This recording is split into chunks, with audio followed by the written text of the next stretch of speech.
సాధించి ఈ విధముగా నీ మాటలు ఆలకించే భాగ్యాన్ని ధన్యతను మాకు ఇచ్చారు. అందుని బట్టి నీకు వందనాలు. నిజమే నాయన, యేసుక్రీస్తు వారిని మేము సరిగ్గా అర్థం చేసుకున్నామా? యేసుని నిజముగా ఈ లోక రక్షకుడు అని, ఆ లోకములో ప్రత్యేకంగా నా యొక్క రక్షకుడు అని మేమందరము గ్రహించగలిగే మనసును దయచేయండి. అలా గ్రహించాలి అంటే అయా పరలోకమందున్న తండ్రి పరిశుద్ధాత్మ ద్వారా మాత్రమే ఒప్పుకోగలం ప్రభువా. పేతురు అలాగే ఒప్పుకోగలిగాడు. కాబట్టి మేమందరము కూడా మాకు కూడా మీ ఆత్మని ఇచ్చి యేసే ప్రభు అని ఒప్పుకునే భాగ్యాన్ని మాకు దయచేయండి. నిజంగా తండ్రి, యేసే నిత్య జీవము అని కూడా మాకు దయచేయండి. మరికొద్ది మాటలు మేము ఆలోచించడానికి పూనుకొని ఉండగా దయచేసి నాయన మీ యొక్క ఆత్మ సహాయమును చెబుతున్న నాకును వింటున్న ప్రతి ఒక్కరికి మెండుగా దయచేయండి. నీ మాటలు వెండి బంగారముల కంటే కూడా విలువైనవని, రత్నరాశుల కంటే కూడా కోరదగినవని, ఈ భూమి మీద మా ఆత్మలను రక్షించగలిగే ఏకైక శక్తి మీ మాటలకు మాత్రమే ఉంది అని దయచేసి నాయన నీ యొక్క సన్నిధానములో ఉన్నామనే భయము భక్తి కలిగి అత్యాసక్తితోనూ శ్రద్ధతోనూ ఆనందముతోనూ సంతోషముతోనూ నీ మాటలు విని మమ్ములు మేము సరిచేసుకుంటూ నిన్ను స్తుతిస్తూ నీకు కృతజ్ఞతాస్తుతులు చెల్లిస్తూ పశ్చాత్తాపడుతూ ఉండగలిగే జీవితాలు మా అందరికీ దయచేయమని యేసు నామములో ప్రార్థిస్తున్నాము తండ్రి, ఆమేన్. అందరం కూడా కూర్చుందాం.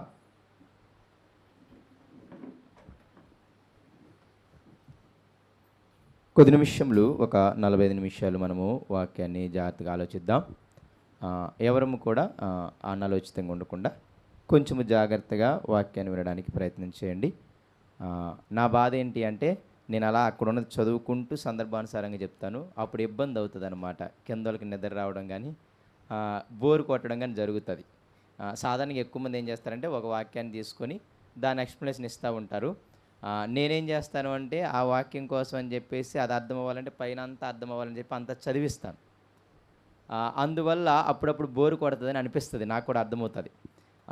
కానీ ఎందుకు దేవుడు నాకు ఇచ్చిన తలంపును బట్టి నేను ఆ యొక్క మెథడ్ని ఫాలో అవుతుంటాను. ఎందుకంటే సందర్భానుసారంగా చదివితేనే ఆ వాక్యం యొక్క భావం బాగా అర్థమవుతుంది అని. వాక్యం చెప్పే వాళ్ళలో చాలా భక్తిపరులు ఏమంటారు అంటే, మీరు ఎప్పుడూ కూడా పరిశుద్ధాత్మ దేవుడు ఈ వాక్యాన్ని రాయించాడు కాబట్టి ఆయన హృదయాన్ని అర్థం చేసుకోవడానికి ప్రయత్నం చేయాలి. రెండవదిగా, కాపరులుగా ఉన్న పేతురు గారు కానీ, పౌలు గారు కానీ, ఆ మత్తయ్య గారు కానీ వీళ్ళందరూ రాశారు, వాళ్ళ హృదయాన్ని కూడా అర్థం చేసుకోవాలి అని అంటారు. అంటే వాళ్ళు ఏ ఉద్దేశంతో రాశారు, దేవుడు ఏ ఉద్దేశంతో రాయించాడు, ఆయన హృదయంలో ఏముంది. అలాగే పౌలు గారు రాసేటప్పుడు ఆయన హృదయంలో ఏముంది, పేతురు గారు రాసేటప్పుడు ఆయన హృదయంలో ఏముంది అని తెలుసుకోకపోతే మనము తప్పుగా అర్థం చేసుకుంటాం. రెండోది ఏమంటాను అంటే, అంతగా హృదయానికి తాకదు అనేది అర్థం. కాబట్టి అందువల్ల కొంచెం సందర్భాన్ని చదివించడానికి ప్రయత్నం చేస్తాను. కాబట్టి దాన్ని కొంచెం బోరుగా ఫీల్ అవ్వకుండా వినడానికి ప్రయత్నం చేయండి. అయితే ఈరోజు నేను ఒక చిన్న విషయాన్ని మీతో చెప్పడానికి పంచుకుంటాను. ఏంటి అంటే, బైబిల్లో మరణాన్ని ఏ విధంగా పోల్చాడో ఒక మాట చెబుతాను. మరణం గురించి ఎందుకు మాట్లాడుతున్నాను కూడా మీకు చెబుతాను. బైబిల్లో మరణాన్ని ధన్యతగా పోల్చాడు. అందుకే మనందరికీ నోటెడ్ రిఫరెన్స్ ఒకటి ఉంటుంది. ప్రకటన గ్రంథం 14:13లో ఏమని ఉంటుంది, క్రీస్తునందు మృతి పొందిన మృతులు ధన్యులు అని. అంటే మరణాన్ని ధన్యతతో పోల్చాడు.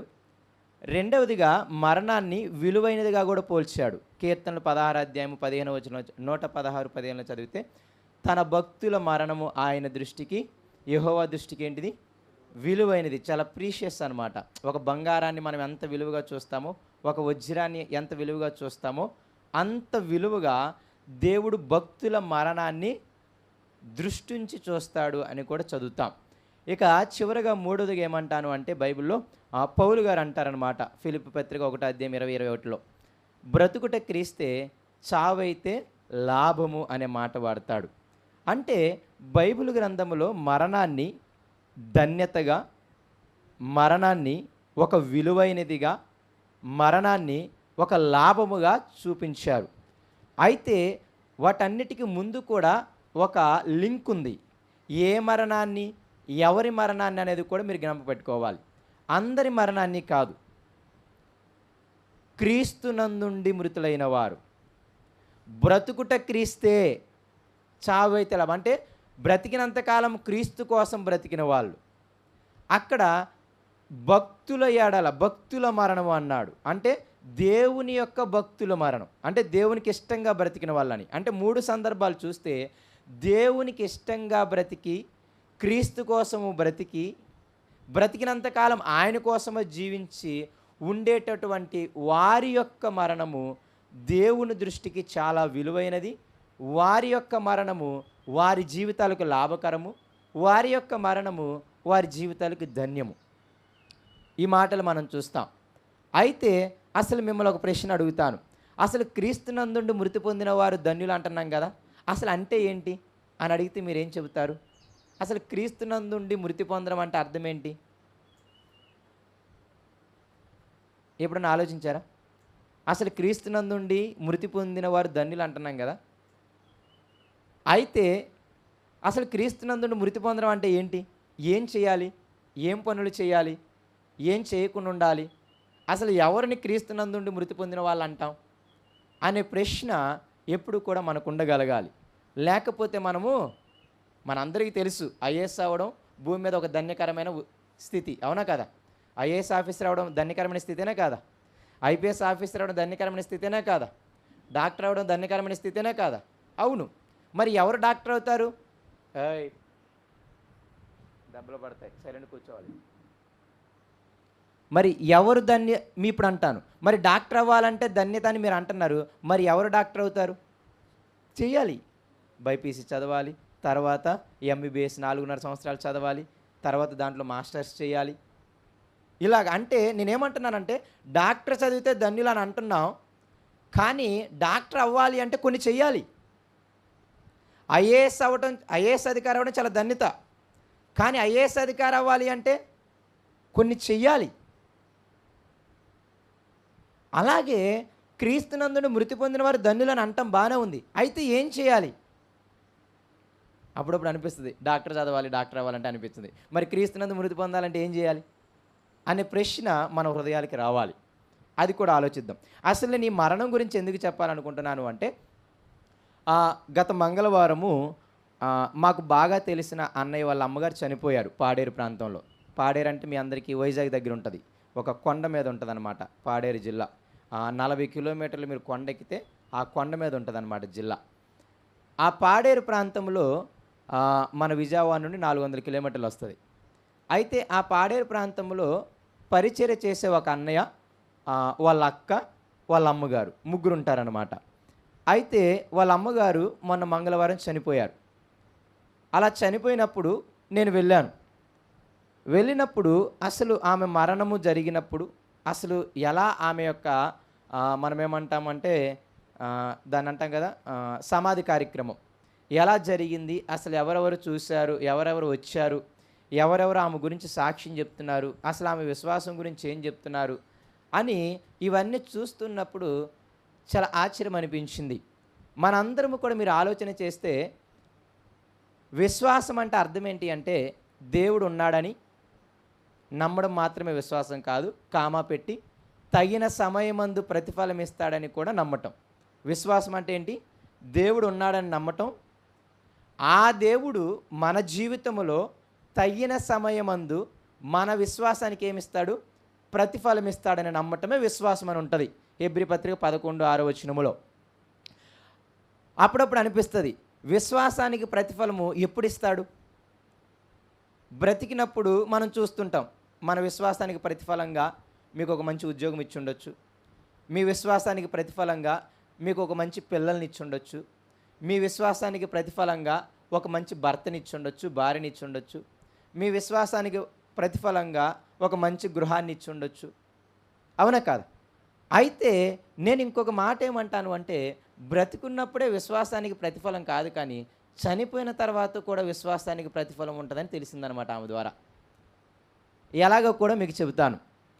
అంటే ఆమె చూపించిన ఆ విశ్వాసానికి ప్రతిఫలము ఆమె చనిపోయిన తర్వాత దాన్ని తన కుమారుడు తన కుమార్తె చూస్తున్నారని అర్థమైంది.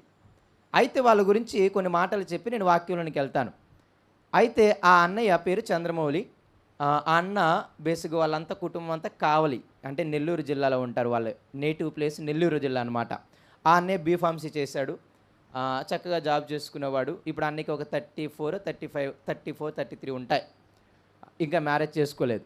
అయితే ఆ అన్నయ్య వాళ్ళు రెడ్డిస్ కమ్యూనిటీ. తప్పుగా అర్థం చేసుకోకూడదు, మామూలుగా చెప్తున్నాను అంతే.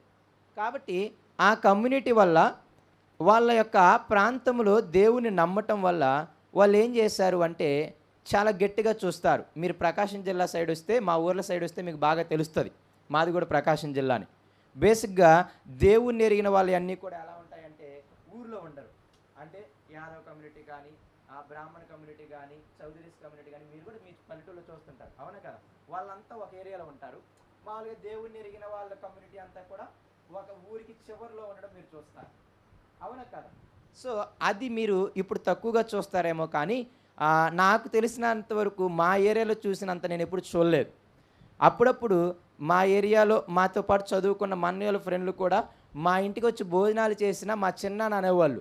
వాళ్ళు వచ్చి వాళ్ళ పిల్లలు వచ్చి నీవు ఇక్కడ మన ఇంట్లో తినడం ఏంట్రా అని కూడా అనేవాళ్ళు. మీకు గత చరిత్ర తెలుసో లేదో, వాళ్ళు నడుస్తూ ఉంటే చాలా చెప్తుంటారనమాట. వాళ్ళకి వెనక్క తాటాకు కట్టి ఆ యొక్క నడతల్లో కూడా నడిచేవాళ్ళు కాదు. ఒకవేళ దేవుని ఎరిగిన వాళ్ళు మా ఇళ్ళకి వచ్చారనుకోండి, ఏం చేసేవాళ్ళు తెలుసా?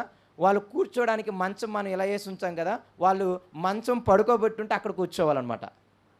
అలా చూసేవారు. ఇంత స్థితి ఉంటుంది. పర్టికులర్గా నేను ప్రకాశం ఏరియా అయితే నేను కళ్ళాకండిగా చెప్పగలను, నేను చూశాను కాబట్టి. అయితే ఇటువంటి స్థితిగతుల్లో వాళ్ళని చాలా ఇబ్బంది పెట్టారు. అన్నయ్య ఎరిగాడు మొదటగా. పాపం అన్నయ్య ఏదో ఒక కరపత్రిక చూసి దేవుణ్ణి బాగా తెలుసుకున్నాడు. ఇక స్లోగా చదువుకుంటూ ఇక వాళ్ళ అమ్మతో చెప్పడం స్టార్ట్ చేశాడు. వాళ్ళ అమ్మతో చెప్పడం స్టార్ట్ చేసిన తర్వాత వాళ్ళమ్మ, ఒరే మీ నాన్న మనల్ని చంపేస్తాడరా, నువ్వేమో యాడికో వాళ్ళ దగ్గరికి చర్చికి వెళ్తున్నావు, అయ్యంతా ఎందుకురా నాయన, నువ్వు బైబిల్ చూపించమాక ఏం చూపించమాక అన్నాడు. సరే ఆయన ఒక్కడి వరకు వెళ్ళి వచ్చేవాడు ఊళ్ళో ఉన్నప్పుడు. తర్వాత స్లోగా అన్న బాగా ఆసక్తిపరుడు, సువార్త చేయాలనే స్థితి చాలా గట్టిగా ఉంటుంది. కాబట్టి ఇక వాళ్ళ అమ్మని గట్టిగా సువార్త చేయడం స్టార్ట్ చేశాడనమాట. ఇక వాళ్ళ అమ్మని స్లోగా మారుస్తూ స్లోగా చర్చికి తీసుకెళ్ళడం స్టార్ట్ చేశాడు. అలా స్లోగా మారారు. తర్వాత ఒకానొక రోజు బాగా ఇబ్బంది వచ్చేసింది. ఇక వాళ్ళ కమ్యూనిటీ అంతా కూడా ఇబ్బంది పెట్టడం, వాళ్ళని చిన్న చూపు చూడటం. ఇక తర్వాత వాళ్ళ నాన్న కూడా మరణించినప్పుడు ఎవరు కూడా పాడి మోయడానికి కూడా రాని స్థితి.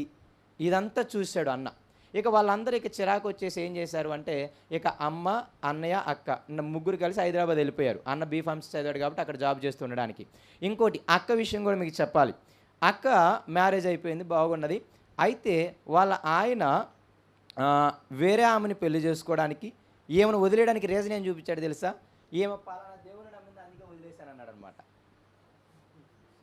అంటే వాళ్ళ స్థితిని కలబుచ్చుకోవడానికి ఈమె మీద వేసిన నెపం ఏంటంటే, వీళ్ళ ఆ పలానా దేవుని నమ్ముతున్నారు అందుకే నేను వదిలేశాను అన్నారు. కాబట్టి వాళ్ళ మిగతా కమ్యూనిటీ ఏమనరు, మంచి పనే చేసావంటారు. ఓకేనా? కాబట్టి ఆ రీజన్తో ఆమెని విడిచిపెట్టేసి రావటం, ఈ కారణాల ద్వారా ఏమైంది అంటే వాళ్ళ నాన్న చనిపోవడం ఇవన్నీ జరిగిన తర్వాత వాళ్ళు హైదరాబాద్ వచ్చేసారు. హైదరాబాద్ వచ్చిన తర్వాత ఇక అన్న జాబ్ చేసుకుంటూ అలాగ పరిచయం చేస్తూ ఉన్నాడు. ఇదంతా కూడా ఒక 6 సంవత్సరాల క్రితం స్టోరీ. ఆ 6 సంవత్సరాల క్రితము మేము బీహార్ ప్రాంతానికి నేను మిషనరీ టూర్కి వెళ్ళానమాట. బీహార్ ప్రాంతం అంటే సమాధుల దొడ్డి అంటారనమాట. ఎవరి సమాధుల దొడ్డి? క్రైస్తవుల సమాధుల దొడ్డి. మనకిక్కడ మీరు చూస్తే విజయవాడ వచ్చారనుకో, మా రోడ్లో 3-4 చర్చిలు కనపడతాయి. మీరు బీహారు నార్త్ స్టేట్స్ వెళ్ళారనుకోండి, జిల్లాకు ఒక చర్చి కూడా కనపడదు. ఊరికి ఒక చర్చి కాదు, నూజివీడు, ఏలూరు, మొత్తం ఒక ఏలూరు జిల్లా అంతా తీసుకుంటే జిల్లాకు ఒక చర్చి కనపడుతుంది. అంత క్రూరంగా ఉంటాయి నార్త్ స్టేట్స్. మీకు బాగా తెలుస్తాయి, న్యూస్లో కూడా మీకు బాగానే తెలుసు. కాబట్టి అటువంటి దేశాలు, అటువంటి ఆ బీహార్ ప్రాంతాల మధ్య పరిచయం చేసి ఒక ఆయన మంచిగా ఒక 52 సంవత్సరాలు సేవ చేసి చాలా గట్టిగా సంఘాన్ని కట్టాడు. ఆయన్ని చూడడానికి మేము అలా వెళ్ళినప్పుడు ఈ అన్నయ్య వచ్చాడు. అప్పుడు మేము పరిచయం అయ్యాం. తర్వాత అన్న అప్పటికే సిద్ధపడుతున్నాడు, దేవుడు నన్ను సువార్త లేని ఏరియాకి పిలుస్తున్నాడు అని. కాబట్టి అలా ప్రేయర్ చేస్తుంటే చివరికి అన్నకి తెలిసింది ఏంటంటే పాడేరు ప్రాంతంలోకి వెళ్ళాలి అని. అక్కడంతా ఏజెన్సీ ఏరియాలు అనమాట. మీరు ఎప్పుడైనా పాడేరులో నాకు తెలియదులే కానీ అరకెళ్ళి ఉంటారేమో మీరు. ఓకేనా? కాకపోతే పాడేరు ప్రాంతం అంతా కూడా వాళ్ళు ఎలా ఉంటారంటే ఒక 40 నిమిషాలు కొండెక్కామనుకోండి, ఆళ్ళకి అంటే మీరు పాడేరు సిటీ చూస్తే వేరుగా ఉంటది. లోపల లోపల చాలా ఉంటాయి. ఇంటీరియర్ ప్లేసెస్ అంటాం. అంటే చిన్న చిన్నవి. అయి ఎలా ఉంటాయంటే ఒక గంట కొండెక్కుతాం కాలినడకతోనే. మళ్ళీ అలా దిగుతాం. అక్కడ ఒక 10 ఇల్లులుంటాయి. అది ఒక ఊరనమాట. మళ్ళీ ఇంకో కొండెక్కుతాం ఒక అరగంట. మళ్ళీ కొంచెం లోయలో దిగుతాం. అక్కడ ఒక 10 ఇల్లులుంటాయి. 10 ఇల్లులు, 15 ఇల్లులకి మించి ఉండవు మళ్ళీ. అదే వాళ్ళకొక ఊరనమాట. వాళ్ళ భాష వేరు మళ్ళీ. తెలుగు అర్థమవుతది. కానీ వాళ్ళకి కువి భాష అని వాళ్ళ లోకల్ లాంగ్వేజెస్ ఉంటాయి చాలా. ఏజెన్సీ మీరు ఈ జంగారెడ్డి జిల్లా వీటిల్లో కూడా మీకు కనపడతారు ఏజెన్సీ ఏరియాలు. మరి మీరు ఎప్పుడైనా ఎళ్లారో లేదో నాకు తెలీదు. ఏజెన్సీ ప్రాంతం మధ్య. వాళ్ళకి ఏముండవనమాట. ఒక్కొక్కరు ముగ్గురు, నలుగురిని పెళ్లి చేసుకుంటారు. చిన్నప్పుడు మాక్సిమం 17, 18 ఏళ్ళకే పెళ్ళైపోతాయి. వాళ్ళకి ఎవరికన్నా అమ్మాయి నచ్చిందనుకోండి ఏం చేస్తారో తెలుసా? తీసుకొని వెళ్ళిపోతారు. తీసుకొని వెళ్ళిపోయి ఒక మాంసము ఒక గేదె ఉన్నదనుకోండి, దాన్ని ఒక జబ్బ తీసుకొచ్చేసి ఆ అత్తగారింటికి వెళ్తారనమాట. ఇదిగో మీ అమ్మాయిని నేను చేసుకుంటానని. అంత విచిత్రమైన స్థితిగతులు ఉంటాయి. లోపల గంజాయి బాగా పెంచుతారు. ఎవరు రారు. పోలీసులు అనడానికి కూడా భయపడతారు. చంపేసి అక్కడే పడేస్తారనమాట ఆ లోయల్లో. దిక్కు దివాన కూడా ఉండదు మనకి. కాబట్టి అంత ఇంటీరియర్ ప్లేసెస్‌కి మేము ఒక 4, 5 సంవత్సరాలుగా ఇంతకుముందు సంవత్సరానికి 2 సార్లు వెళ్ళేవాడిని. ఈ 2 సంవత్సరాలు నేను వెళ్ళడం మానేశాను. కొంచెం సంఘ పరిచయం ఉండడం రానని. సరే అయితే అంత ఇంటీరియర్ ప్లేస్‌లో చేయాలని వాళ్ళు నిశ్చయించుకున్నాడు అన్న. ఆ తర్వాత 5 సంవత్సరాల క్రితం అప్పుడు హైదరాబాద్ నుండి పాడేరు వెళ్ళడం. అలా వెళ్ళినప్పుడు అమ్మకేంటంటే ఇదంతా ఎందుకు చెప్తున్నాను అంటే అమ్మకి ఆరోగ్యం బాగోదు. ఎలాగంటే ఆమెకి ఆక్సిజన్ అంతగా ఎక్కువ అందదు. మీరు ఎప్పుడైనా చూసారో లేదో ఆక్సిజన్ పెట్టి ఉంటుందన్నమాట. ఒక సూట్ కేసులా ఉంటుంది. ఎప్పుడైనా చూసారా అది? అది పెట్టుకొని ముక్కులో పెట్టుకుంటారు వైరు. ఎప్పుడైనా మీరు హాస్పిటల్కి వెళ్ళినప్పుడు ఐసీయూలో ఆక్సిజన్ పెట్టడం గాలి పీల్చుకొని పెడతారు చూసారా పైపు, ఆ పైప్ అనమాట. ఆ పైప్ పెట్టుకొని ఆ బాక్స్ ఎప్పుడు ఆమె వెంట ఉంచాలన్నమాట. ఎందుకంటే ఆమెకు కొన్ని ప్లేసుల్లో గాలి అందదు. సడన్గా ఒక్కోసారి గాలి అందదనమాట. కాబట్టి ఆ బాక్స్ మెయింటైన్ చేసుకుంటూ ఆమె ఉండాలి. సో అలాగా అన్నయ్య అక్కడికి వెళ్ళేటప్పుడే ఆమెకు బాగోదు. పాడేరు ప్రాంతం ఎప్పుడు కూల్గా ఉంటుంది. ఎప్పుడు వర్షాలు పడతా ఉంటాయి. 0 డిగ్రీస్ కూడా ఉంటాయి. అర్థమైందా? మొన్న వచ్చిన అశోక్ అన్నది కూడా పాడేరు ప్రాంతమే. ఏజెన్సీ పర్సన్ అన్న కూడా. అయితే అంత చలిలో ఆమెను తీసుకెళ్ళి ఒక 5 సంవత్సరాలుగా ఆమె అలాగే ఇంకా పెట్టెతో పెట్టుకుని అలాగే చాలా యాక్టివ్గా ఉంటుంది మళ్ళీ. అంతగా ఉండి పాపం ఆ పైప్ పెట్టుకొని అప్పుడప్పుడు ఇక్కడ పాపం పుండు కూడా పడేది ముక్కు దగ్గర. అంత ఇబ్బందిగా ఉండేది.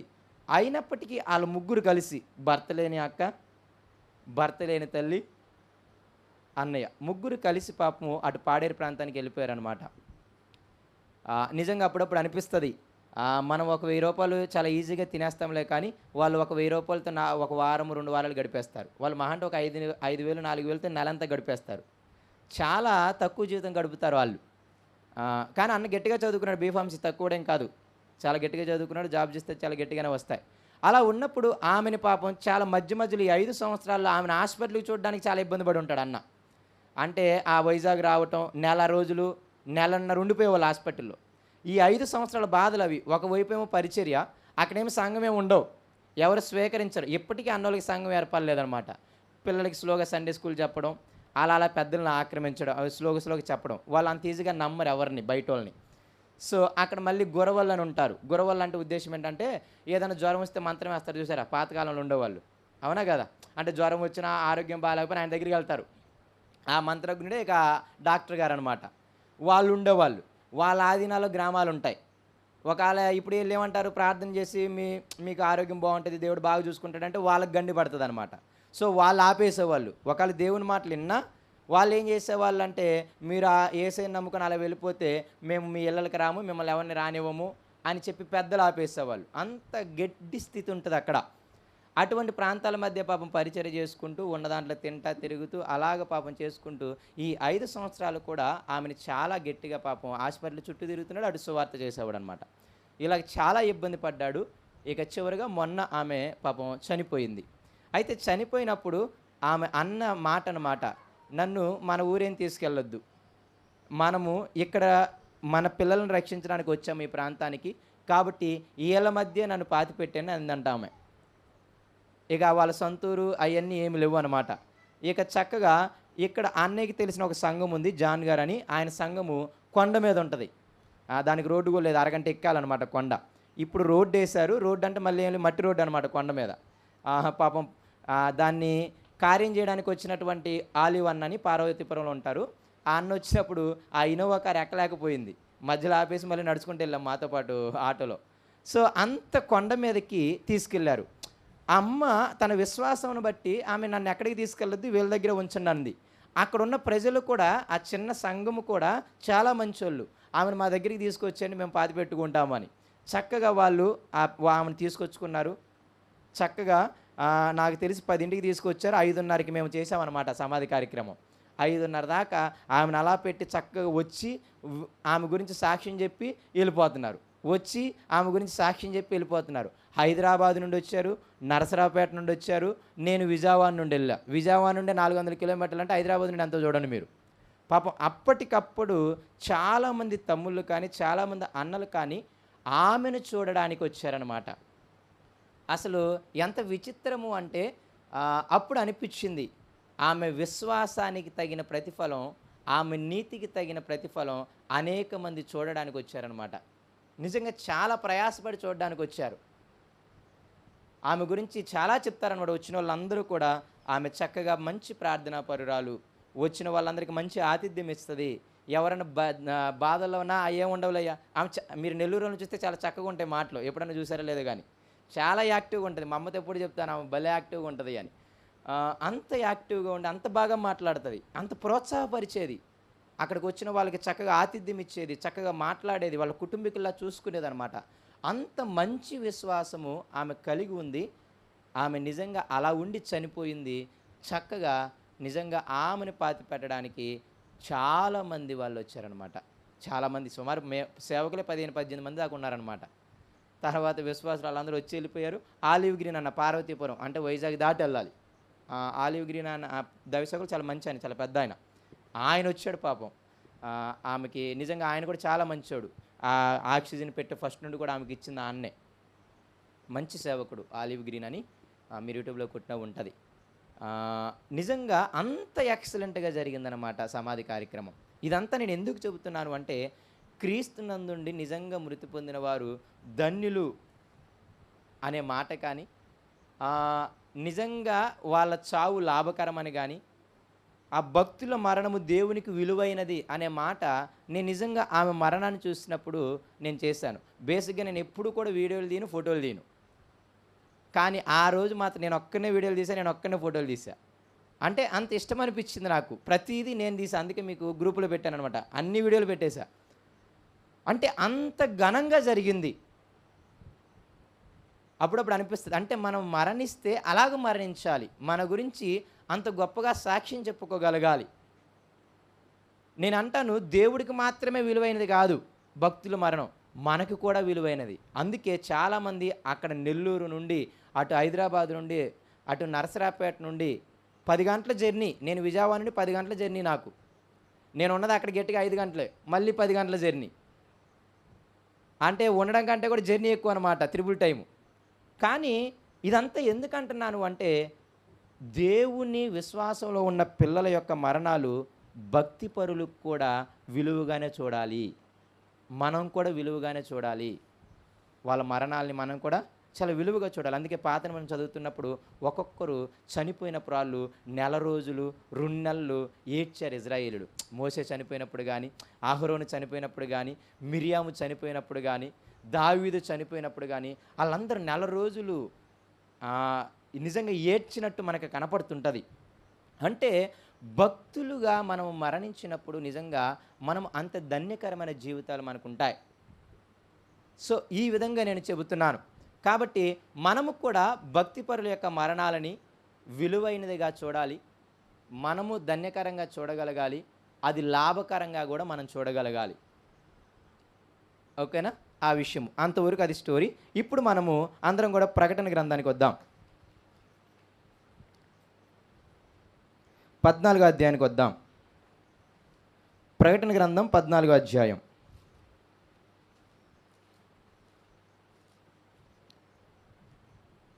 పదమూడవ వచనము.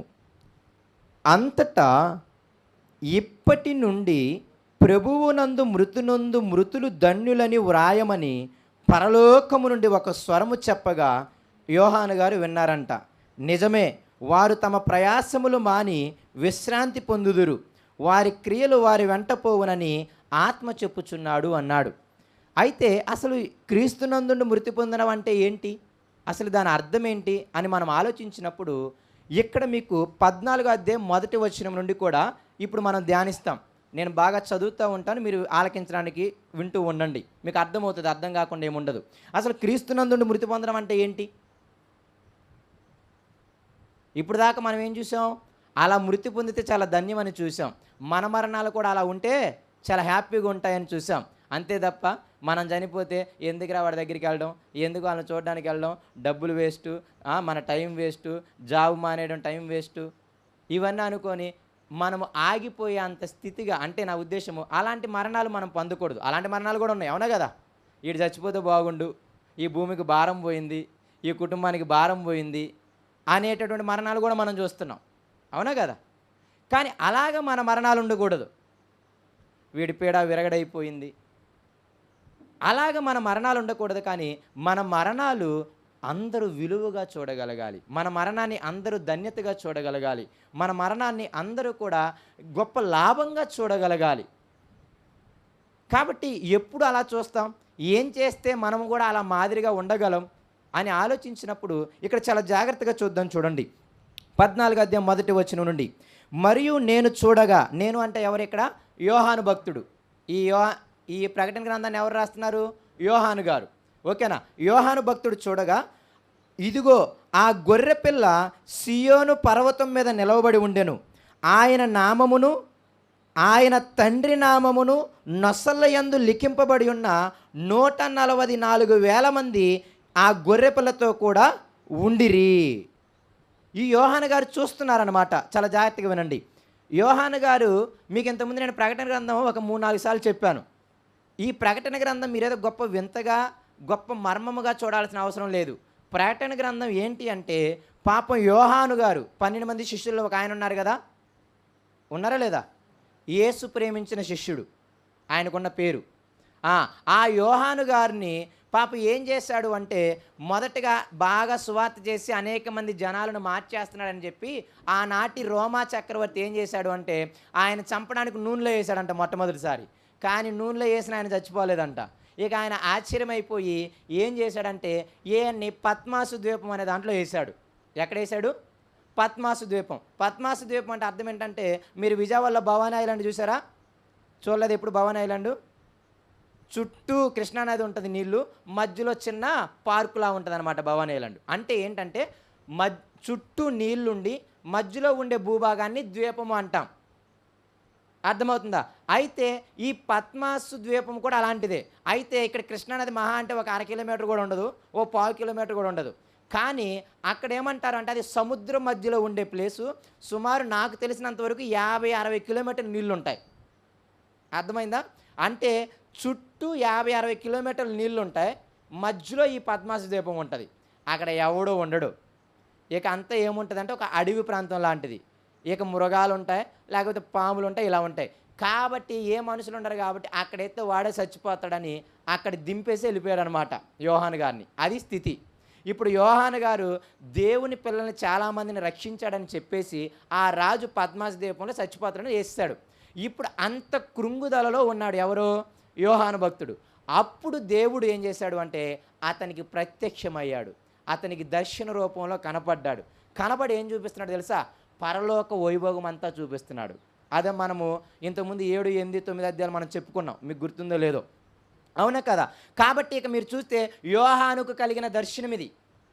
ఆయన ఒక గుహలో పడుకొని ఉంటే పాపం, అప్పుడు దేవుడు ప్రత్యక్షమయ్యి, ఇదిగో రేపు నువ్వు ఇప్పుడు రాజు నిన్ను శ్రమ పెట్టాడు కదా అని నీ విశ్వాసాన్ని, నీ భక్తిని, నా ఆజ్ఞల్ని విడిచిపెడితే కష్టం. కానీ ఒకానొక రోజు ఉందన్నమాట, నువ్వు కానీ నీ విశ్వాసాన్ని, నీ భక్తిని విడిచిపెట్టకుండా, ఈ శ్రమను నువ్వు సహించుకొని నా ఆజ్ఞలు విడిచిపెట్టకుండా ఉంటే ఒకానొక రోజు నువ్వు ఎక్కడ ఉంటావో తెలుసా? ఇప్పుడు పరలోకాన్ని తెరిచాడనమాట. 3వ అధ్యాయం చదివితే మీకు అర్థమైంది. పరలోకాన్ని తెరిచినప్పుడు అక్కడ గొప్ప సింహాసనం ఉంది, ఆ సింహాసనం మీద తండ్రి కూర్చొని ఉన్నాడు. ఆ తండ్రి చుట్టూ 24 సింహాసనాలు ఉన్నాయి. వాటి మీద 24 మంది పెద్దలు కూర్చొని ఉన్నారు. ఆ పెద్దలందరూ తమ సింహాసనాలు తీసి ఆ దేవుని మీద ఏం చేశారు? సాష్టాంగ నమస్కారం పడుతున్నారు. మళ్ళీ ఆ సింహాసనం చుట్టూ 4 జీవులు ఉన్నాయి. అంత మాత్రమే కాదు, మళ్ళీ ఆ సింహాసనం చుట్టూ కోట్ల మంది దేవదూతలు ఉన్నారు. అంత మాత్రమే కాదు, ఆ సింహాసనం చుట్టూ కోట్ల మంది పరిశుద్ధులు కూడా ఉన్నారు. ఇదంతా మొదటి 7, 8, 9 అధ్యాయాలు ఉన్న చరిత్ర. ఇదంతా చూపిస్తాడనమాట. నువ్వు నమ్ముకున్న దేవుడు చిన్నోడు అనుకుంటున్నావా? నువ్వు నమ్ముకున్న దేవుడు చిన్నా చితకా దేవుడు అనుకుంటున్నావా? కాదు కాదు. ఆయన పెద్దల సైతము కూడా నమస్కరింపదగిన దేవుడు ఆయన. 4 జీవులు కూడా ఆయన్ని పూజించేవి. కోట్ల మంది దేవదూతలు ఏమనేవి తెలుసా? వర్తమాన భూత భవిష్యత్ కాలాలలో సర్వాధికారము కలిగిన దేవుడైన ఆయనకి స్తోత్రాలు, పరిశుద్ధుడు పరిశుద్ధుడు అని రాత్రింబగళ్ళు ఆయన ఏం చేస్తున్నాయంట? స్తుతిస్తున్నాయని కూడా చెబుతాడు. కోట్ల మంది దేవదూతలు స్తుతించడం చూసాం మనం. కోట్ల మంది పరిశుద్ధులు కూడా ఖర్జూరపు మట్టలు పెట్టుకొని ఆయన జ్ఞానమును, ఐశ్వర్యమును, బల పరాక్రమములు కలిగిన వాడని స్తుతించడం కూడా మనం చూసాం. ఇదే నేను ఇంతకుముందు మీకు వాక్యం చెప్పాను. దేవదూతలు ఎలా స్తుతించాయో చెప్పాను. కోట్ల మంది పరిశుద్ధులు ఎలా స్తుతించారో చెప్పాను. 24 మంది పెద్దలు తమ సింహాసనాలు తీసి సాష్టాంగపడి ఎలాగ స్తుతించారో చెప్పాను. ఆ 4 జీవులు ఎలాగ స్తుతించాయో ఇవన్నీ కూడా చూసాం. ఆ సింహాసనం మీద కూర్చున్న తండ్రిని, ఆ సింహాసనం పక్కనున్న గొర్రెపిల్లైన యేసయ్యని, వీళ్ళందరినీ స్తుతించటము యోహాను గారికి చూపించాడు. ఎందుకు చూపించాడు తెలుసా? నువ్వు కానీ విశ్వాసంలో స్థిరంగా ఉంటే, నీ విశ్వాసాన్ని నువ్వు అమ్మి వేసుకోకుండా ఉంటే, ఎన్ని బాధలు వచ్చినా ఎన్ని శ్రమలు వచ్చినా ఇలాగే ఓర్చుకొని నువ్వు ఉండగలిగితే రేపు నీ పరిస్థితి అక్కడ ఉంటావు. అందుకే మీకు 20 అధ్యాయానికి వెళ్ళిన తర్వాత రెండో మరణం అగ్ని మరణం అని కూడా ఉంటుంది. అగ్నిగంధకం, అవునా కదా? అది నరకం. రెండో మరణం నరకం గురించి కూడా ఎక్కడ ఉంటుంది? ఈ ప్రకటన గ్రంథంలో ఉంటుంది 20 అధ్యాయంలో. ఇవన్నీ ఆయనకు చూపించాడు. అందుకే ప్రకటన గ్రంథాన్ని ఏమని చెప్పాను మీకు? ప్రకటన గ్రంథం పెద్ద మర్మాలు ఇవన్నీ తర్వాత సంగతి. ప్రకటన గ్రంథం ఎందుకు రాశాడు దేవుడు అంటే, ఒక బాధలో ఉన్నటువంటి తన భక్తుణ్ణి ఆదరించటానికి, బలపరచటానికి, ప్రోత్సాహపరచటానికి, నీ విశ్వాసానికి ఒక గొప్ప ప్రతిఫలం ఉందని చూపించడానికి ప్రకటన గ్రంథం రాశాడు. అంతే, ఇంకేం లేదు. ప్రకటన గ్రంథం రాయడం యొక్క ఉద్దేశం అది.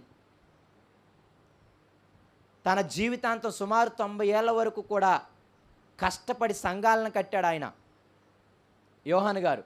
అంతమందిని దేవుని పిల్లలుగా చేస్తే అప్పుడు రాజు పాపం కోప్పడము, మన రోమా సామ్రాజ్యానికి ఇది హానికరము, ఈయన అందరినీ కూడా యేసు వైపు లాగేసుకుంటున్నాడు, ఇక మనల్ని ఎవరు పూజించరు, మనల్ని ఎవరు కీర్తించరు, మనకెవరు మొక్కరు, వీళ్ళకి యేసయ్యకే మొక్కుతారు అనే భయముతో వాళ్ళందరినీ చంపేశాడు. అంతకుముందే పౌల్ని తలనరికి చంపేశాడు, అంతకుముందే పేతుని తలక్రిందులుగా సిలువేసి చంపేశాడు.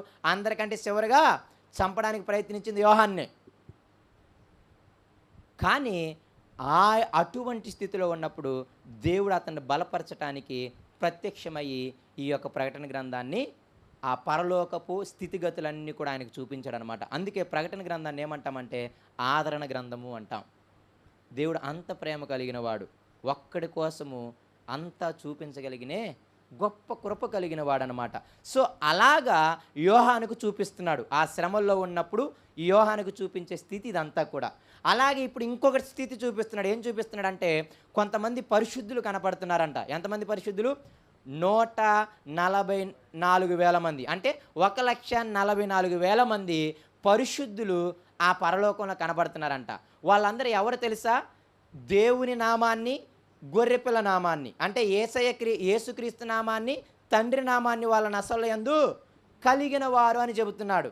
అంటే యోహాను గారు చూస్తున్నారు, దేవుని నామాన్ని, యేసయ్య నామాన్ని వాళ్ళ నొసళ్ళ మీద కలిగి, ఇదిగో ఆయన్ని ఆరాధించే పరిశుద్ధుల గుంపు 144,000 మందిని ఆయన చూస్తున్నాడు అనమాట. అది ఇంకా ముందుకెళ్తే చూడండి, అర్థమైంది కదా మీకు చరిత్ర?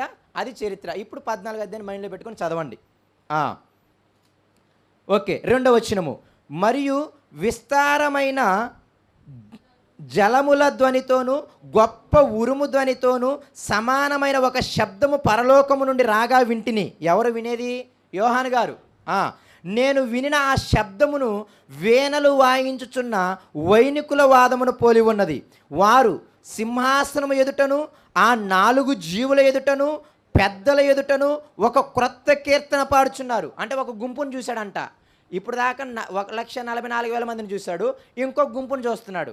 ఆ గుంపు ఏం చేస్తుంది? సింహాసనం మీద కూర్చున్న తండ్రి, మిగతా 4 జీవులు వీళ్ళ దగ్గర ఉండి వాళ్ళతో ఏం చేస్తున్నాయంట? వాళ్ళని స్తుతిస్తూ పాటలు పాడుతున్నాయంట ఒక గుంపు. ఆ గుంపు గురించి మనకేం చెప్పలేదు. కాకపోతే ఒక గుంపు వాళ్ళ దేవుణ్ణి స్తుతిస్తూ ఉంది అన్నమాట. ఎలాగూ? కీర్తనలు పాడి. అది కూడా చూశాడంట ఆయన. తర్వాత సందర్భం 3వ వచనం. వారి సింహాసనం ఎదుటను ఆ 4 జీవుల ఎదుటను పెద్దల ఎదుటను ఒక క్రొత్త కీర్తన పాడుచున్నారు. భూలోకము నుండి కొనబడిన ఆ 144,000 మంది తప్ప మరి ఎవ్వరును ఆ కీర్తన నేర్చుకొనజాలరు. వీరు అంటే ఎవరు? ఆ రక్తముతో కొనబడ్డ 1,44,000 మంది ఉన్నారే, వీళ్ళ గురించి ఇన్ఫర్మేషన్ ఇస్తున్నాడు. ఎవరంట వాళ్ళు? స్త్రీ సాంగత్యమున అపవిత్రులు కానివారును, స్త్రీ సాంగత్యము ఎరగని వారునయ్యుండి, గొర్రె పిల్ల ఎక్కడికి పోవునో అక్కడికెల్లా యేసయ్యను వెంబడింతురు. వీరు దేవుని కొరకును గొర్రెపిల్ల కొరకును ప్రథమ ఫలముగా ఉండుటకై మనుష్యుల్లో నుండి కొనబడిన వారు. వీరి నోట ఏ అబద్ధమును కనబడలేదు. వీరు అనింద్యులు. ఇక్కడ ఏం చెప్తున్నాడు అంటే, మనం చదివింది ఏంటి అంటే, యోహాను గారు చూస్తున్నారు. ఏం చూస్తున్నారంటే, 1,44,000 మంది పరిశుద్ధులను చూస్తున్నాడు. వీళ్ళందరూ ఎవరు అంటే, అక్కడ చెప్పాడు చాలా ఇన్ఫర్మేషన్. ఏం చెప్పాడు? మొట్టమొదటిగా దేవుని నామాన్ని, గొర్రెపిల్ల నామాన్ని తమ నొసళ్ళ మీద కలిగిన వారు అని చెప్పాడు. తర్వాత ఏమని చెప్పాడు? వీళ్ళందరూ కూడా విలువ పెట్టి కొనపడ్డ వాళ్ళు అని చెబుతున్నాడు. వీళ్ళందరూ ఎలాంటి వాళ్ళు తెలుసా? చాలా పవిత్రమైన వారు. వాళ్ళు ఎటువంటి స్త్రీ సాంగత్యము చేయలేదు. అలాగే అంటే అక్కడ 2 విషయాలు చెప్పాడు. అంటే కొందరు వివాహం చేసుకోలేదు, కొందరు వివాహం చేసుకొని పవిత్రంగా బ్రతికారు. అంటే వ్యభిచారము చేయకుండా బ్రతికిన వాళ్ళు ఉన్నారు. మీకు అర్థమవుతుందా? అంటే పెళ్లి కాని పరిశుద్ధులు ఉన్నారు, పెళ్ళైన పరిశుద్ధులు ఉన్నారు. ఇంతకు ఇద్దరు పరిశుద్ధులు. ఎందుకని? పెళ్లి కాని వారు ఎటువంటి స్త్రీ సాంగత్యం అంటే ఎటువంటి పాపం చేయలేదు, వాళ్ళు చాలా పవిత్రులుగా బతికారు. ఇంగ్లీష్లో బాగుంటుంది, వర్జిన్స్ అని అంటారనమాట. చాలా పవిత్రులుగా బతికిన ఒక గుంపు ఉంది. తర్వాత ఎవరు? మళ్ళీ మేము ఎక్కడ వేరే వాళ్ళతో పాపం చేస్తామని చెప్పి చక్కగా మ్యారేజ్ చేసుకొని తన భార్యతోనే మంచిగా ఉన్నటువంటి పవిత్రులు. వీళ్ళందరూ ఆ 1,44,000 మందిలో ఉన్న వాళ్ళు వీళ్ళంతా అంత పవిత్రులు అన్నమాట వాళ్ళు. తర్వాత ఏం చెప్పాడు? వాళ్ళ నోట ఏ కపటము కూడా లేదంట. వాళ్ళందరూ ఎవరు అంట? మంచి అనింద్యులు. అంటే వాళ్ళ మీద నింద మోపడానికి ఏ లోపం కూడా లేనివారు అని చెబుతున్నాడు. ఇదంతా ఆ 1,44,000 మంది ఎవరు అంటే ఈ క్యారెక్టర్స్ కలిగిన వాళ్ళు. అందుకే మీరు చూడండి, మనం కొరింథీ పత్రిక చదివినప్పుడు మనందరం ఎవరము? విలువ పెట్టి కొనబడ్డ వాళ్ళం. అవునా కదా? కొరింథీ పత్రిక 5వ అధ్యాయం, 6వ అధ్యాయం, 7వ అధ్యాయం చదవండి. మొదటి కొరింథీ. అక్కడ జారత్వం గురించి మాట్లాడతాడు. జారత్వం గురించి మాట్లాడుతూ వచ్చి ఏమంటాడు తెలుసా? మీరందరూ విలువ పెట్టి కొనబడిన వాళ్ళు, మీరందరూ దేవుని ఆలయం, మీరందరూ యేసుక్రీస్తు శరీరం యొక్క అవయవాలు. కాబట్టి మీరేం చేయకూడదు? జారత్వం చేయకూడదు, మీరు వ్యభిచరించకూడదు అని చెబుతాడు ఆయన. ఒకవేళ జారత్వం చేస్తే మీరందరూ ఎవరనుకున్నారు? ఇప్పుడు దాకా యేసయ్య అవయవాలు. అవునా కదా? మనందరం ఎవరం? యేసు అవయవాలనే కదా? యేసయ్య శిరస్సు, సంఘం అంతా ఎవరం? ఆయన అవయవాలం. ఇప్పుడు జారత్వం చేసే వాళ్ళు ఏం చేసినట్టు? అందుకే భార్యాభర్తలను ఏమన్నాడు ఆయన? ఏక శరీరం అన్నాడు. అర్థమవుతుందా? నన్ను తప్పుగా అర్థం చేసుకోకండి, మీకు అర్థమవడానికి చెబుతున్నాను అంతే. భార్యాభర్తలను ఏమన్నాడు?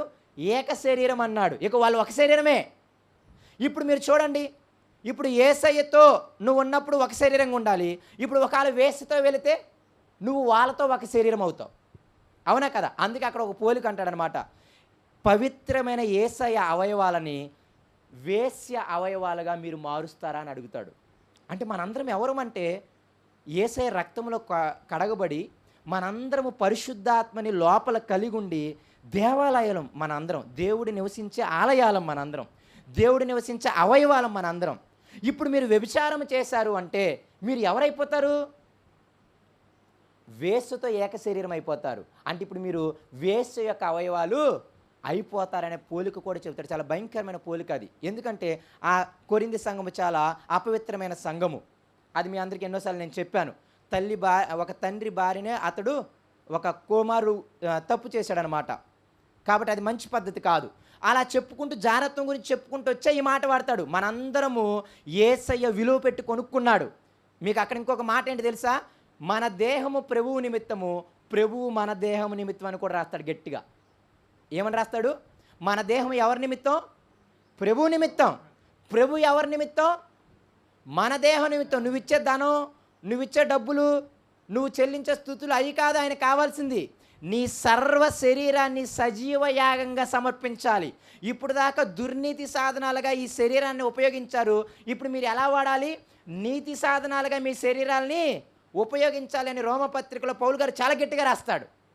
కాబట్టి దేవుడికి కావాల్సింది మనం ఇచ్చే ధనాలు, మనం కట్టే ఈ కట్టడాలు కాదు. ఆయన నివసించే స్థలం ఏంటి? మన హృదయాలు. నీ దేహములో నా దేహములో. కాబట్టి ఆయన చాలా గట్టిగా రాస్తాడు పౌలు కొరింథీ పత్రికలో, వ్యభిచారం చేయడం చిన్న విషయం కాదు. మీ దేహాలని ఇప్పుడు దాకా యేసయ్యతో అంటుకట్టారు, ఇప్పుడేమో వేశ్యలతో అంటుకడతారు అని చెప్తాడనమాట. ఇలాగూ అక్కడ ఇలాగ రాస్తాడనమాట. కాబట్టి అలాగ ఎవ్వరు లేకుండా ఉన్న వాళ్ళే ఈ 1,44,000 మంది.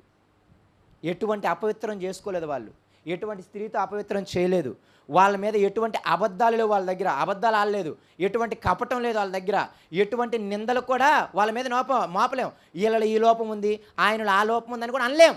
అంత పరిశుద్ధులు అనమాట వాళ్ళు. యోహాను గారు ఇదంతా చూస్తున్నాడు, ఆ 1,144,000 మందిని చూస్తున్నాడు. ఇప్పుడు మీకు అర్థం అవ్వాలి, యేసయ్య నామాన్ని, తండ్రి నామాన్ని నొసలు ఎందుకు కలిగి ఉండడం అంటే అర్థం ఏంటంటే ఇంత చక్కగా బ్రతికిన వారు అని అర్థం. మీకు అర్థమవుతుందా? ఎందుకంటే కింద ఇంకోటి కూడా మాట్లాడతాం మనం. క్రూర మృగాని యొక్క నొసలు ఎందుకు కలిగిన గుంపు కూడా ఉంటుంది. అంటే సాతాన్ని నొసలు ఎందుకు కలిగిన గుంపు కూడా ఉంటుంది. వాళ్ళు వేరేలాగా బ్రతుకుతారు. కాబట్టి ఇక్కడ ఆయన నామాన్ని, తండ్రి నామాన్ని, యేసయ్య నామాన్ని నొసలు ఎందుకు కలిగి ఉండడం అంటే ఇంత పరిశుద్ధంగా బతకడం, ఇంత పవిత్రంగా బ్రతికే గుంపు వాళ్ళంతా. అంత మాత్రమే కాదు, ఇంకొక వచనం కూడా రాస్తాడు. 12వ వచనం చూడండి. 12వ వచనం, దేవుని ఆజ్ఞలను యేసును గూర్చిన విశ్వాసమును గైకొనుచున్న పరిశుద్ధుల ఓర్పు ఇందులో కనబడను. ఇంకో గుంపు చెప్పనా? ఆ 1,44,000 మందిలో ఉన్న ఇంకొక గుణం ఏంటంటే దేవుని ఆజ్ఞలను పాటించే వాళ్ళు. ఎన్ని శ్రమలు వచ్చినా తమ విశ్వాసాన్ని విడిచిపెట్టకుండా ఓర్చుకునేవారు అనమాట. ఇప్పుడు మీకు అర్థమవ్వాలి, అంటే యోహాను చూసిన ఆ 1,44,000 మంది పరిశుద్ధులు ఎవరు అంటే ఇన్ని క్యారెక్టర్స్ కలిగిన వాళ్ళు, దేవుని ఆజ్ఞల ప్రకారంగా బతికేవాళ్ళు. ఎన్ని శ్రమలు వచ్చినా దేవుణ్ణి మాత్రం, ఆయన ఎడల విశ్వాసాన్ని మాత్రం విడిచిపెట్టకుండా పరిశుద్ధంగా, పవిత్రంగా, ఎటువంటి కపటం లేకుండా, ఎటువంటి అబద్ధాలు ఆడకుండా, ఎటువంటి నిందలు మోపడానికి అవకాశం లేకుండా అంత క్యారెక్టర్ బతికేవాళ్ళు. అప్పుడప్పుడు అపనిందలు వేయడానికి లేకపోవడం అంటే అర్థం ఏంటి తెలుసా? అనిందులు అంటే అర్థం ఏంటి తెలుసా? ఇప్పుడు నేను పాస్టర్ గారిని అనుకోండి, అప్పుడప్పుడు మీరు అనొచ్చు, ఆయన పాస్టర్ గారు అన్నీ బాగానే ఉంటాయి కానండి, ఆయన కొంచెం కోపం ఎక్కువ అండి, ఆయన ఎట్టబడితే అట్ట మాట్లాడతాడండి. అంటే ఒక నింద మోపడానికి నా మీద అవకాశం ఉంది, అవునా కదా? ఆయనకి సరిగ్గా మాట్లాడడం రాదండి అని అంటామా లేదా? ఇదిగో ఆమె మంచి విశ్వాసే కానండి, కాకపోతే ఆమె బూతులు మాట్లాడుకుని ఉండలేదండి, ఆ ఒక్క లోపం ఆమెలో ఉంటుంది అంటే దాన్ని నింద మోపడం అంటాం. అంటే ఏదో ఒక లోపము చూపించే అవకాశం ఉంది, కానీ ఈ 1,44,000 మంది మాత్రం ఒక్క లోపం చూపించడానికి కూడా అవకాశం లేని గుంపు అనమాట. అంత ఎక్సలెంట్ గుంపు అనమాట వీళ్ళు. అయితే ఇంకొక గుంపు చూసాం, ఎవరో పాట పాడుతున్న గుంపు, అవునా కదా? ఆ గుంపు ఎవరో మనకి చెప్పలేదు. అయితే ఆ పాటను నేర్చుకునే భాగ్యం ఎవరికి ఉందంట? వీళ్ళకి మాత్రమే ఉంది, ఇంకెవరికి లేదు. ఆ సింహాసనం మీద ఉన్న తండ్రిని కానీ, చుట్టూ ఉన్న 24 మంది పెద్దలను కానీ, 4 జీవులను కానీ వీళ్ళందరినీ స్తుతిస్తూ పాడగలిగే, గొప్ప ఆరాధన చేయగలిగే భాగ్యము ఎవరికి ఉంది అంటే ఎవరికి పడితే వాళ్ళకి లేదు. ఇంత పరిశుద్ధంగా బ్రతికిన వాళ్ళకే, ఆయన నామాన్ని నొసలు ఎందుకు కలిగిన వారికి మాత్రమే ఆ కీర్తన నేర్చుకునే భాగ్యం ఉందని చూశాడనమాట. ఇది ఆయన చూసిన ఒక గుంపు. ఓకే కదా? తర్వాత సందర్భానికి వద్దాం, 6వ వచనానికి వద్దాం. అప్పుడు మరి ఒక దూతను చూచి తిని, అతడు ఏమంటున్నాడంటే భూనివాసులకు అనగా ప్రతి జనమునకును, ప్రతి వంశమునకును, ఆయా భాషలు మాట్లాడు వారికి, ప్రతి ప్రజకును ప్రకటించినట్లు నిత్య సువార్త తీసుకొని ఆకాశము మధ్యనే గుర్చుండెను. అతడేమంటున్నాడంటే మీరు దేవునికి భయపడి దేవుణ్ణి మహిమపరచుడి, దేవుడు తీర్పు తీర్చు గడియ వచ్చెను గనుక ఆకాశమును భూమిని సముద్రమును జలధారలను కలుగజేసిన వానికే నమస్కారము చేయుడి అని గొప్ప స్వరముతో చెప్పాను. ఇంకొక సందర్భం చూస్తున్నాడు. ఏం చూస్తున్నాడంటే, ఒక దూత వచ్చిందంట, ఒక దేవదూత వచ్చింది. వచ్చి ఏం చేస్తుంది ఆ దేవదూత? ఆకాశ మండల మధ్యలో తిరుగుతుందనమాట. తిరుగుతూ ఏం చేస్తుంది? భూలోకంలో ఉన్న ప్రతి మనిషికి, అర్థమవుతుందా? అక్కడ అందుకే రాశాడు ఆయా జాతి ఆయా భాష అని రాశాడు. అంటే ఒక మాటలో చెప్పాలంటే భూలోకంలో ఉన్న ప్రతి మనిషికి కూడా నిత్య సువార్తను చేస్తుంది. ఏ సువార్త? నిత్య సువార్త. అంటే అర్థం ఏంటి తెలుసా? నిత్యము ఉండే సువార్త అని. సువార్త అంటే అర్థం ఏంటి తెలుసా? మంచి వార్త అని. కానీ అన్ని మంచి వార్తలు నిత్యం ఉండవు. మీకు అర్థమవడానికి ఒక మాట చెబుతా. మీ అందరికీ మంచి పిల్లలు పుట్టారు, అవునా కాదా? అవునా? ఇప్పుడు అది ఆ తల్లిదండ్రులకి ఏంటి? సువార్త కాదా? మంచి వార్తనా మంచి పిల్లలు ఉండడం? కానీ వాళ్ళు కొంతకాలానికి ఏమైపోతారు? చనిపోతారు, నిత్యము ఉండరు. చాలామంది అంటుంటారు నాకు మంచి భర్తనిచ్చాడు దేవుడు అని. అంటే అది మంచి వార్త ఆమెకి, అవునా కదా? మంచి భర్త రావటము ఆమెకు మంచి సువార్త. సు అంటే మంచి అని, వార్త అంటే మీకు తెలిసిందే సమాచారము అని. కాబట్టి అలాగే మంచి భార్య, మంచి ఇల్లు, మంచి ఉద్యోగం, ఇవన్నీ మనుషులకు సువార్తలే. కానీ విచిత్రం ఏంటి తెలుసా? ఇవన్నీ నిత్య సువార్తలు కాదు. అంటే నిత్యకాలం ఆ సంతోషం ఉండదు. ఆ కుమారుడు చనిపోతే సంతోషం పోద్ది, లేదా వారు దుర్మార్గుడైనప్పుడే సంతోషం పోద్ది, అవునా కదా? భర్త మంచిగా ఉన్నంతసేపు సంతోషం ఉంటుంది, ఆడు దుర్మార్గుడైతే సంతోషం పోద్ది, అతను చచ్చిపోయినప్పుడు కూడా సంతోషం పోద్ది. కాబట్టి ఇవన్నీ నిత్యము ఉండే సువార్తలు కాదు. కానీ ఒక వార్త ఉంది అంట, అది నిత్యము ఉండే ఒక మంచి వార్త. ఏంటయ్యా నిత్య సువార్త అని అంటే, ఆ దూత చెబుతుందంట అందరి జనాంగానికి. ఏంటి తెలుసా? దేవునికి మీరు భయపడండి. మొదటి విషయం ఏంటంట? మీరందరూ ఏం చేయాలి? దేవునికి భయపడాలి. రెండో విషయం ఆయన్ని మహిమపరచాలి అంటున్నాడు అనమాట. ఆ దూత ప్రకటించే సువార్త చూడండి మీరు. ఇదే సువార్త అంటే, వేరేది సువార్త కాదు. సువార్త అంటే ఏంటంటే మన అందరినీ కూడా చెబుతున్నాడు దేవుడు. ఏమంటున్నాడు తెలుసా? ఇదిగో మీరందరూ దేవునికి భయపడండి. ఆయనకి ఏం చేయాలి? మీరు మహిమ తీసుకురావాలి. ఎట్టబడితే అట్ట బతికి ఆయన నామాన్ని దూషణ పాలు చేయకూడదు. ఆయనకి ఏం చేయాలి? మీరు మహిమ తేవాలని చెప్పి తర్వాత ఏమంటున్నారు తెలుసా? ఆయన ఎటువంటి దేవుడు తెలుసా? చిన్న చితక దేవుడు కాదు. ఏం దేవుడు చూడండి అక్కడ ఏం చెప్పాడు. 7వ వచనం మళ్ళీ చదువుదామా? అతడు అంటే ఆ దూత ఏమని ప్రకటిస్తుందో చూడండి. మీరు దేవునికి భయపడి దేవుణ్ణి ఏం చేయాలి? మహిమను పరచాలి. తర్వాత దేవుడు తీర్పు తీర్చే గడియ వచ్చింది. మనుషులారా అందరి జ్ఞాపకం పెట్టుకోండి, దేవుడు తీర్పు తీర్చే గడియ ఒకటి వచ్చిందనమాట. ఆ రోజు ఏమవుతుందంట చూడండి. గనుక ఆకాశమును భూమిని సముద్రమును జలధారలను కలుగజేసిన వానికే నమస్కారం చేయండి. ఇంగ్లీష్లో ఏమని ఉంటుందంటే అతన్నే ఆరాధించాలని ఉంటుంది. ఎందుకు ఇంత నొక్కి చెబుతున్నాడో కిందకి వెళ్తే మీకు అర్థమవుతుంది. మనం ఆరాధించేవి వేరే ఉన్నాయి, అందుకు అంత నొక్కి చెబుతున్నాడు అనమాట సువార్త. మీరందరూ ఏం చేయాలి తెలుసా? దేవుడు ప్రతి ఒక్కరికి తీర్పు తీర్చే గడి వస్తుంది ఒకరోజు. అందరిని ఒకరోజు పట్టుకునే రోజు వస్తుంది. అందరము ఆయన న్యాయపీఠం మీదట ప్రత్యక్షమయ్యే రోజు వస్తుంది. కాబట్టి మీరు అందరూ ఏం చేయాలి తెలుసా? భూమి మీద ఉన్నంత కాలము భయము భక్తి కలిగి ఆయనకే నమస్కరించాలి, ఆయన్నే ఆరాధించాలి అని చెబుతున్నాడు అనమాట. ఎవరికి పడితే వారికి మీరు ఆరాధించకూడదు, దేన్ని పడితే దాన్ని మీరు ఆరాధించకూడదు. ఎందుకంటే ఈయన చిన్నోడు కాదు, ఆకాశాన్ని భూమిని సముద్రాన్ని మొత్తాన్ని కలుగజేసిన వాడు అని చెబుతున్నాడు అనమాట. ఇది ఒక దూతను చూశాడనమాట. ఓకే కదా? మొదటి సందర్భం అర్థమైంది, రెండో సందర్భం అర్థమైంది. ఇప్పుడు మూడో సందర్భానికి వెళ్దాం. 8వ వచనము. వేరొక దూత అనగా రెండవ దూత అతని వెంబడి వచ్చి, ఇంకొక దూతను చూస్తున్నాడు ఆయన. వచ్చి ఏం చెప్తుందంటే ఆ దూత ఏమంటుందో చూడండి. మోహోద్రేకముతో కూడిన తన వ్యభిచార మద్యమును సమస్త జనములకు త్రాగించిన ఈ మహాబబులోను కూలిపోయను అని చెప్పాను. మొదటి దూత ఏమో సువార్త ప్రకటించింది. రెండో దూత ఏం ప్రకటిస్తుందంట? ఇదిగో మహాపట్టణమైన బబులోను ఏమైపోతుంది? కూలిపోతుంది అంటున్నాడు. ఆ బబులోను ఎలాంటి పని చేసింది తెలుసా? చిన్న చిత్తగా పని చేయలేదు, చాలామందిని తప్పుదోవ పట్టించిందనమాట. అయితే ఇక్కడ బబులోను అంటే అర్థం ఏమిటి అంటే అప్పటికి బబులోను దేశం ఏమీ లేదు. ఇక్కడ బబులోను అనే పోలిక దేనికోసం అంటే ఆ రోమా ప్రభుత్వం గురించి మాట్లాడుతున్నాడు. ఆ రోమా ప్రభుత్వం ఒకరోజు నాశనం అయిపోద్ది నాయన అని చెప్పి యోహాను గారికి చూపిస్తున్నాడు అనమాట. మీకు అర్థమవుతుందా? యోహాను శ్రమల్లో ఉన్నాడు. ఎందుకు శ్రమల్లో ఉన్నాడు? ఆ రోమా చక్రవర్తి ఈయన ఇక్కడ వేస్తేనే. ఇప్పుడు ఏమనుకుంటాడు ఆయన?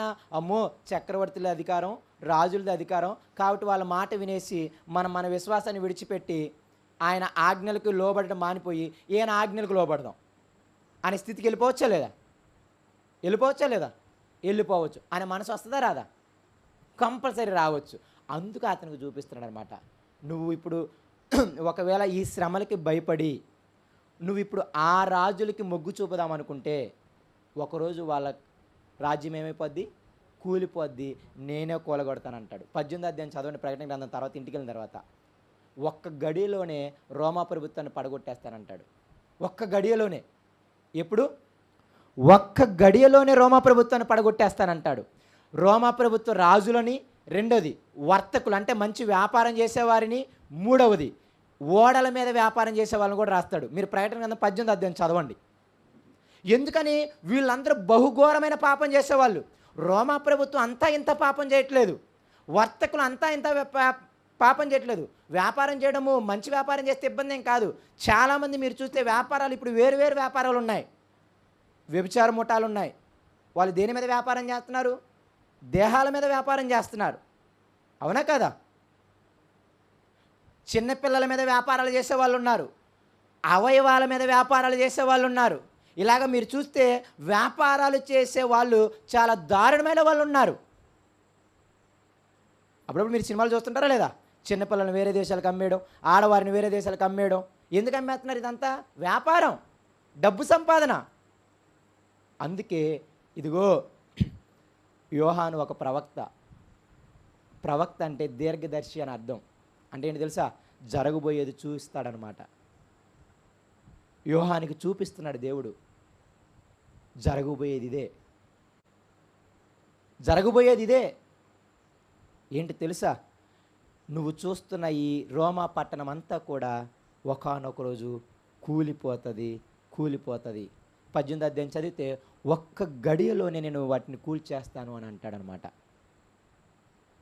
ఒక 5 నిమిషాలు చెప్పి నేను ముగిస్తాను. కింద చూద్దాం. అర్థమైంది కదా మీకు? కాబట్టి ఆ రోమా పట్టణానికి నువ్వు నమస్కారం చేయొద్దు. పైన మీరు ఆ మాట బాగా గుర్తుపెట్టుకోండి. ఎవరికి నమస్కారం చేయాలి మీరు? ఎవరిని ఆరాధించాలి మీరు? ఆకాశాన్ని, జలాన్ని, భూమిని కలిగించిన నన్ను మాత్రమే మీరు నమస్కారం చేసి నాకు భయపడి నన్ను మహిమపరచాలి మీరు. ఎందుకంటే ఒకానొక రోజు తీర్పు తీర్చే గడి ఉంది. ఆ రోమా పట్టణానికి తీర్పు తీరుస్తాను, పరిశుద్ధులకు తీర్పు తీరుస్తాను. పరిశుద్ధులు ఎక్కడ ఉంటారు? నాతో పాటు ఉంటారని ముందే చూపించేశాడు. అవునా కదా? నన్ను ఆరాధిస్తూ ప్రశాంతంగా ఉంటారు. కానీ ఇంకొకరున్నారు, రోమా ప్రభుత్వం. వారికి కూడా నేను తీర్పు తీరుస్తాను. కానీ వారి స్థితి అలా ఉండదు, వాళ్ళ స్థితి అలా ఉండదు అని చెప్పుకుని మళ్ళీ మూడో సందర్భం. ఇప్పుడు మూడో దూత 9వ వచనము. మరియు వేరొక దూత అనగా 3వ దూత వీరి వెంబడి వచ్చి గొప్ప స్వరముతో ఇలాగు చెప్పెను. ఆ 2 దూతల తర్వాత ఎవరు వచ్చారు? 3వ దూత వచ్చింది. ఇప్పుడు ఈ దూత ఏం చెప్తుందో చూడండి. ఆ క్రూర మృగమునకు కానీ దాని ప్రతిమకు కానీ ఎవడైనను నమస్కారము చేసి తన నొసటి యందేమి చేతి మీదనేమి ఆ ముద్ర వేయించుకొనిన ఎడల ఏమీ కలపబడకుండా దేవుని ఉగ్రత పాత్రలో పోయబడిన దేవుని కోపమను మద్యమును వాడు త్రాగును. ఎవడైతే ఆ క్రూర మృగానికి మొక్కుతాడో. ఇక్కడ క్రూర మృగం అన్నా మళ్ళీ రోమా సామ్రాజ్యమే. మీకు అర్థమవుతుందా? ఆ రోమా సామ్రాజ్యాన్ని, ఆ ప్రభుత్వాన్ని దేవుడు దేంతో పోలుస్తున్నాడంటే బబులోనుతో పోలుస్తున్నాడు, క్రూర మృగంతో పోలుస్తున్నాడు. ఇంకా ప్రకటన గ్రంథంలో స్త్రీతో కూడా పోలుస్తాడు. పట్టణాలని స్త్రీతో కూడా పోలుస్తాడు. మీకు అర్థమవడానికి ఒక మాట చెప్తా. ఇది బబులోనుతో ఎందుకు పోలుస్తున్నాడని మీరు నన్ను అడిగారు అనుకోండి. ఈ ప్రకటన గ్రంథం మీకు 7 సంఘాలు తెలుసు, అవునా కదా? 7 సంఘాల్లో ఏమంటాడు తెలుసా? మీలో యెజబేలు వంటి స్వభావం కలిగిన వ్యభిచారం చేసే స్త్రీలు ఉన్నాడంటాడు. అవునా కదా? నిజంగా యెజబేలు ఏమైనా బతుకుందా? యెజబేలు ఎప్పుడో ఇజ్రాయేల్ కాలంలో ఆహాజు భార్య. అవునా కదా? మరి యెజబేలు ఏమైనా ఇప్పుడు సంఘంలో ఉంటుందా? ఉండదు. కానీ అటువంటి స్వభావం కలిగిన వ్యక్తులు మాత్రం చాలామంది ఉన్నారు. అది దాని పోలిక అనమాట. యెజెబెలు వంటి స్వభావం కలిగిన వాళ్ళు మీలో ఉన్నారన్నాడు. మనం ఎబ్రీ పత్రిక ధ్యానం చేసాం. ఏం చెప్పాడు? ఒక పోలిక చెప్పాడు. ఏమని? ఒక్క పూట ఆహారం కోసం తన జ్యేష్ఠత్వాన్ని, ఆశీర్వాదాన్ని అమ్ముకున్న ఏసావు వంటి భ్రష్టత్వం కలిగిన వారు మీలో ఉంటారేమో అని అన్నాడు అనమాట. అంటే దాని అర్థం ఇప్పుడు ఏసావులు ఉన్నారనా? కాదు. ఒక్క పూట ఆహారం కోసం జ్యేష్ఠత్వాన్ని, ఆశీర్వాదాన్ని అమ్మేసుకున్నాడు. ఎవరో? ఏసావు.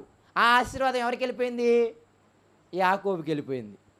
ఇప్పుడు మనలో కూడా ఏదైనా చేదైన వేరు మొలిచి ఈ శరీరాశో, నేత్రాశో, జీవడంబమో కలిగి, అంటే ఒక ధనం కోసమో, పేరు కోసమో, ఘనత కోసమో, శ్రమల కోసమో మీరు కానీ మీ విశ్వాసాన్ని అమ్మేసుకుంటే అని పోలిక అనమాట. అక్కడ మీలో కూడా ఎవరైనా ఉంటారేమో అని చెప్పి జాగ్రత్త కలిగి ఉండమన్నాడా లేదా?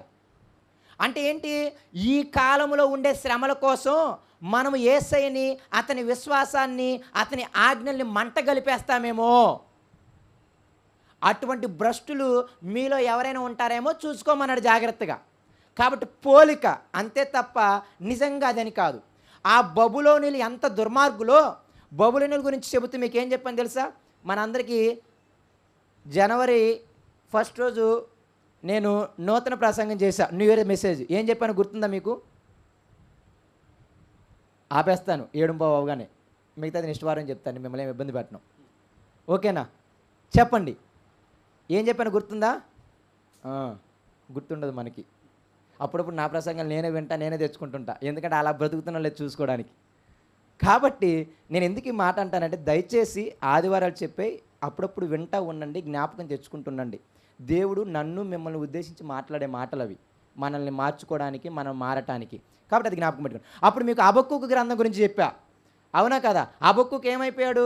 తన సొంత యోధ జాతి వారిని ఏం చేస్తున్నారు? బాగా ఇబ్బందులు పెడుతున్నారు. ఎవరో?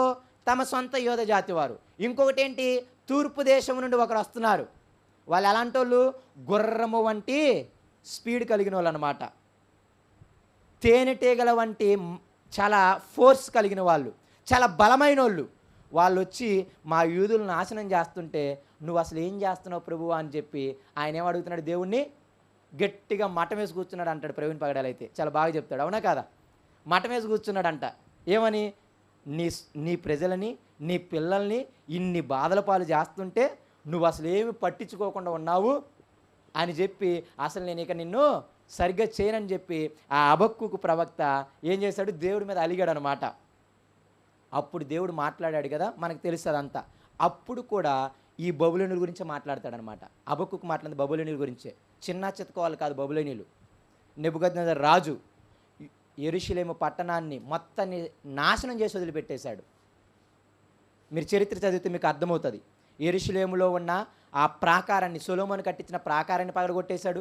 సొలొమోను కట్టిన దేవాలయాన్ని కూడా పడేసి తగలబెట్టేసి, ఆ గోడలకున్న బంగారపు పోతను కూడా ఆయన మొత్తం తీసుకొని ఏం చేశాడు తెలుసా? యవనస్తుల్ని, మంచి బలవంతులను అందరినీ బానిసలుగా బబులోను దేశాన్ని తీసుకెళ్ళిపోయారు.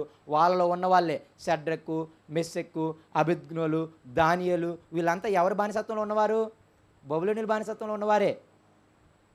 అలాగ అందరిని తీసుకెళ్ళిపోయి ముసలా మొత్తుకుని అక్కడ వదిలేసి నెహెమ్యా దగ్గరికి వచ్చి, అయ్యా మన వాళ్ళు ఎలా ఉన్నారంటే చాలా బాధలు పడుతున్నారు అనగానే ప్రార్థన చేస్తారు కదా నెహెమ్యా. అంటే ముసలా మొత్తుకు అక్కడ ఉండిపోయి బాధలు పడుతున్నారనమాట. ఇలాగ చెప్పినప్పుడు ఉన్నారు చూసారా, బబులోనీలు అంత దుర్మార్గులు, చిన్న చితక దుర్మార్గులు కాదు, అంత నాశనాన్ని చేశారు. అటువంటి స్వభావం కలిగిన వారే ఈ రోమీలు కూడా. అందుకే ఇక్కడ పోలుస్తున్నాడు. బబులోను సమాజం ఏమైపోద్ది? ఈ పట్టణం ఒకానొక రోజు కూలిపోతుంది. నువ్వేం భయపడ మాకు.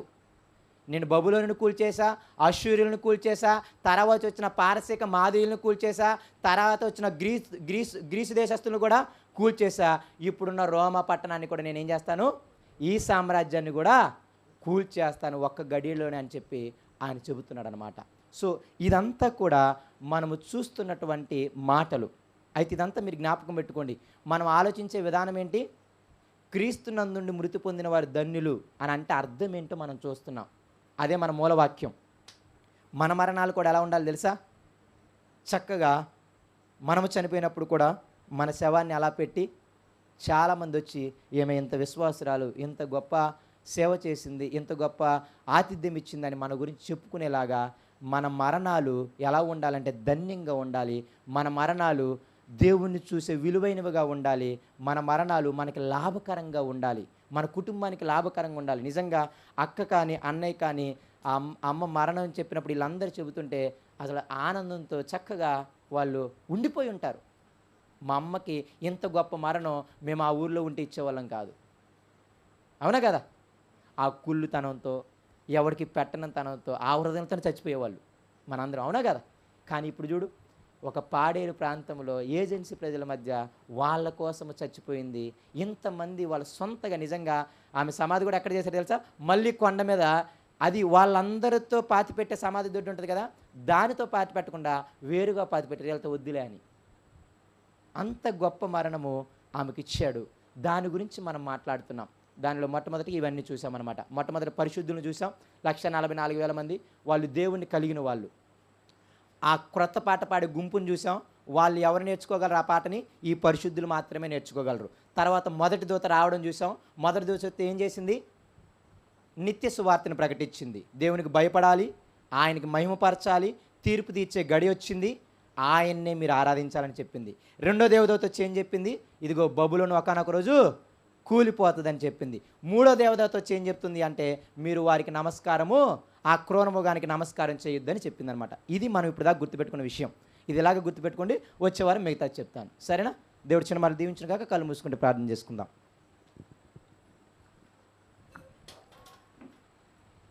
పరిశుద్ధుడా, ప్రేమ కలిగిన మా తండ్రి, మరొకసారి నీకు వందనాలు, నీకు స్తోత్రాలు. ఇంతవరకు మమ్మల్ని కాపాడుతూ